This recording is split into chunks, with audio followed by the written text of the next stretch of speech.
Academy's professional development for primary and secondary school teachers. Our theme is positive behavior for learning.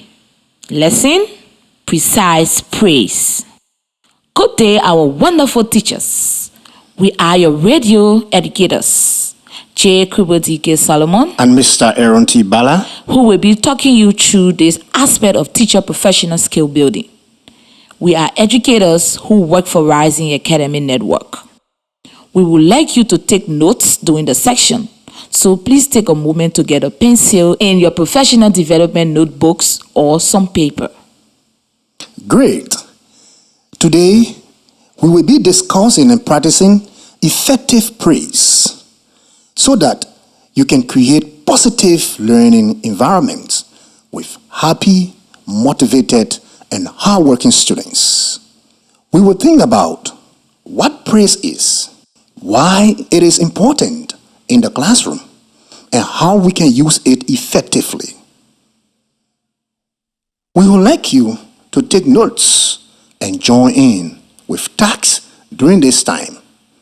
Please take a moment to get your pen and your paper ready.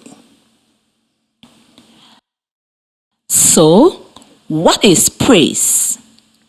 Praise is recognizing and valuing something positive a student has done.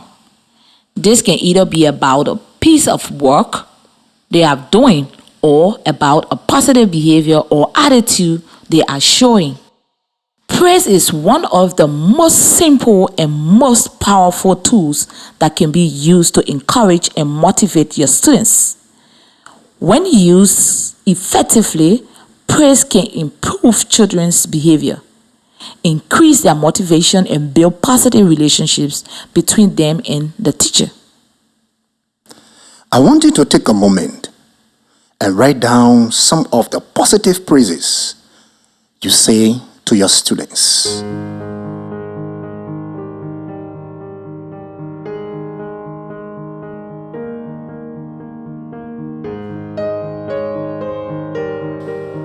You may already use phrases like, "You are a clever student," "nice writing," and "well done."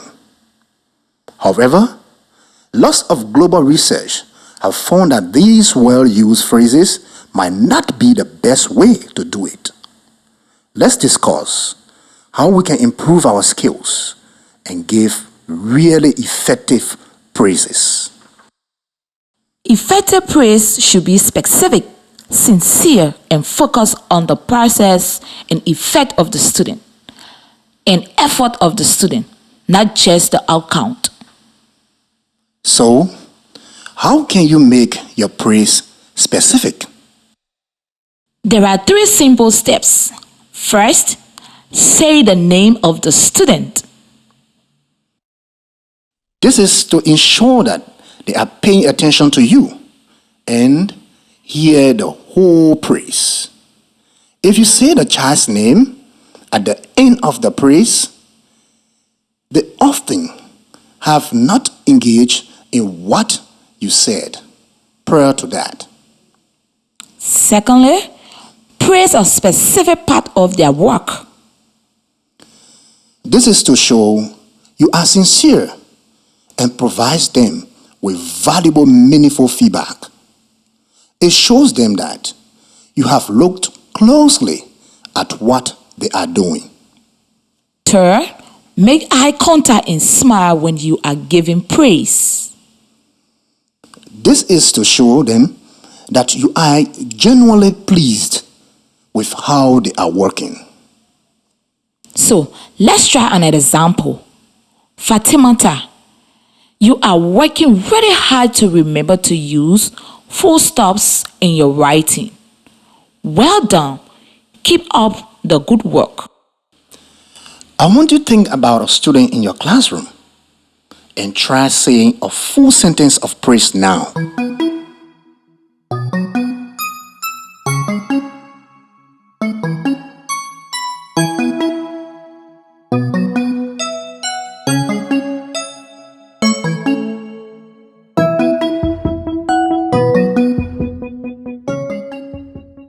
Great job. Now let's focus on how to praise the students' effort and not just the outcome of their work. I'm sure many of you have both received and given praise, which is focused on the finished product of your work, like scoring high in a test or being good at drawing. This form of praise focuses on the natural talents or skills that come easily to students, rather than the effort they put in or the techniques they use.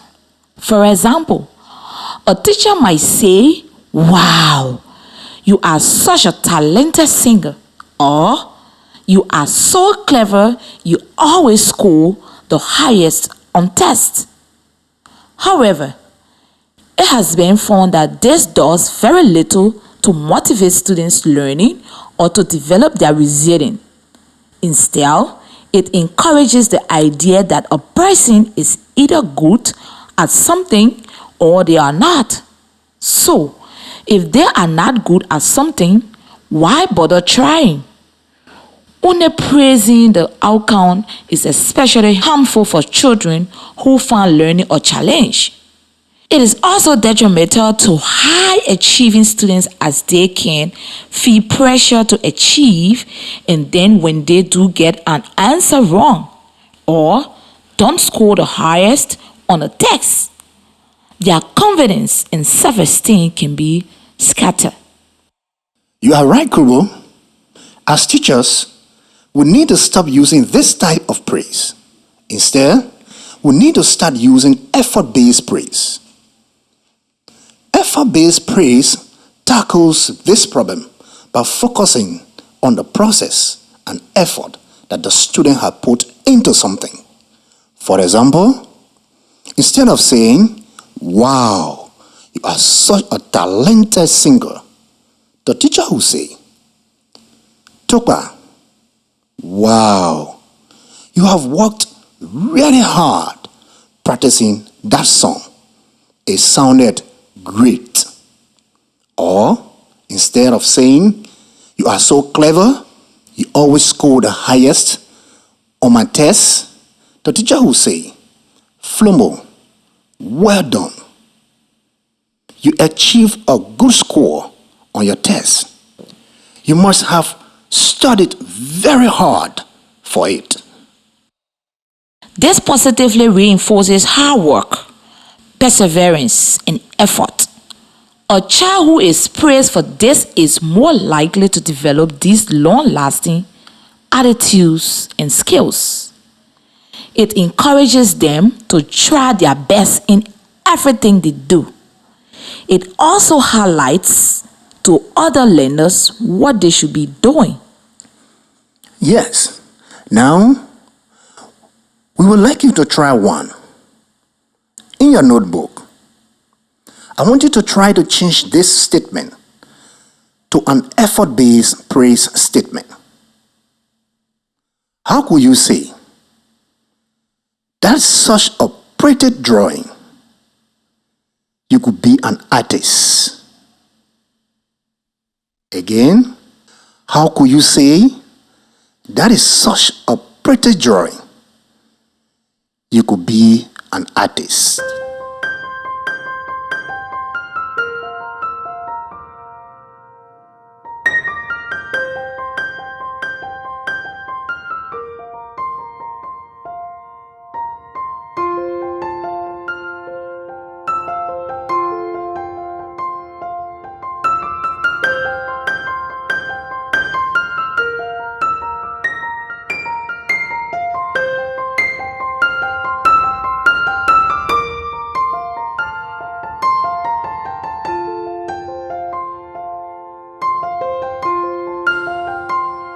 Great.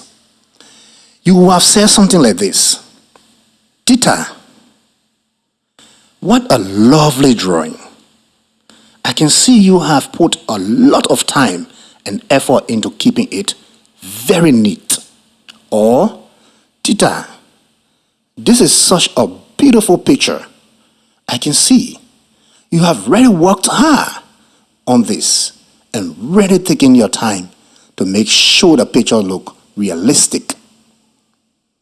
Remember, effective praise should be specific, it should be sincere, and it should be focused on the process and the student's effort, not just the outcome. Now, let's consider how we can use praise to improve behavior. This type of praise informs students that what they are doing is correct, and it encourages them to repeat the behavior in the future and also show other learners what they should be doing. It is based on the research which has found that if teachers only focus their attention on reprimanding students who are misbehaving, it can actually provide that students with the attention they may be striving for. If the teacher only addresses negative behaviors, it also can create a negative, unwelcoming environment in the classroom. Also, a teacher is always telling a student what not to do. Then, the students never receive clear guidance on what they should be doing. For example, instead of saying, "Stop talking," you look for a moment when the child is sitting quietly and say, "Sissy, you are sitting silently." This will help you focus. Well done. Alternatively, you can find a student who is near Sissy and praise them for sitting quietly. This will show Sissy that sitting silently gets praise and attention from the teacher and may result in him copying this. I think, as teacher, we often assume that the children already know how to behave perfectly. As teachers, we are not just responsible for teaching them the curriculum. We also have to teach them how to behave as good members of our society. So I want you to take a moment to think about some of the most challenging students in your class. List some of the behaviors you would like to see them showing. Now, practice saying some positive phrases to encourage those behaviors.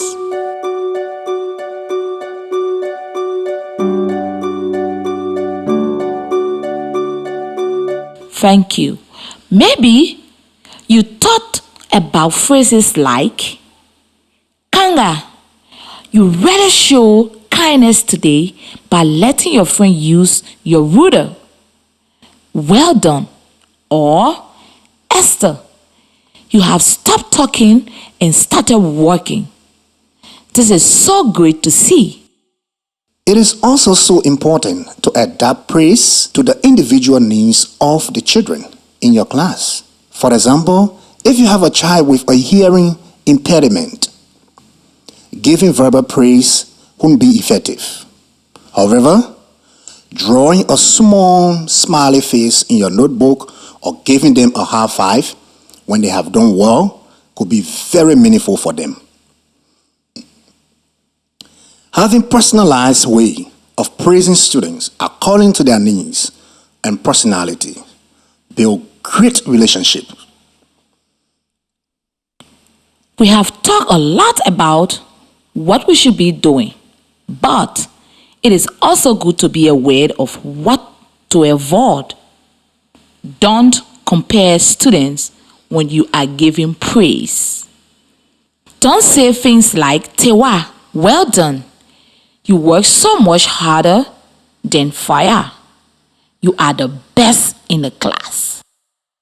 This can affect students' self-esteem and even cause some children to drop out of school. Don't overpraise.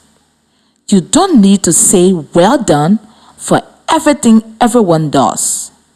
Focusing your praise on a specific behavior or on the student's effort is much more effective than saying "good work" and not really meaning it. And remember, don't just praise the outcome. Don't just praise the outcome. To summarize, today we have discussed that effective praise should be specific, it should be sincere and focused on the process and the student's effort, not just the outcome. It can be used to improve work, it can be used to improve attitudes and behavior.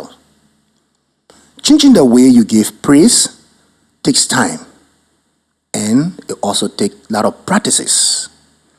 Why not try it with children within your own family and your community? Or make a list of positive phrases based on children's work that you can say when you are back in the classrooms.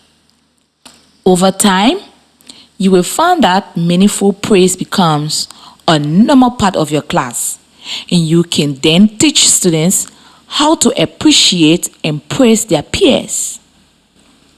To end our session, we always take 2 minutes just to focus on looking after our mental well-being. As we all know, teaching can be a very stressful job, as well as praising and appreciating our students. It is important to take time to recognize and celebrate ourselves and our colleagues. This can help look after our own mental well-being. So, I would like for you to take a moment to think about one thing you have done today that you are happy about. It could be a nice meal that you cook, or it could be that you help your brother with his home learning. Take a moment to reflect and say it out loud to yourself.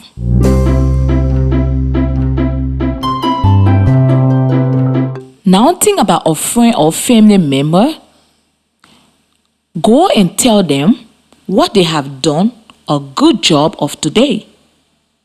Oh yes, spreading positivity, kindness, and joy is very important, especially during these challenging times. Thank you for making the time to join this Rising Academics professional development session on precise praise with us today. We have been your radio educators, Mr. Aaron T. Bala And J. Kribotike Solomon. Goodbye.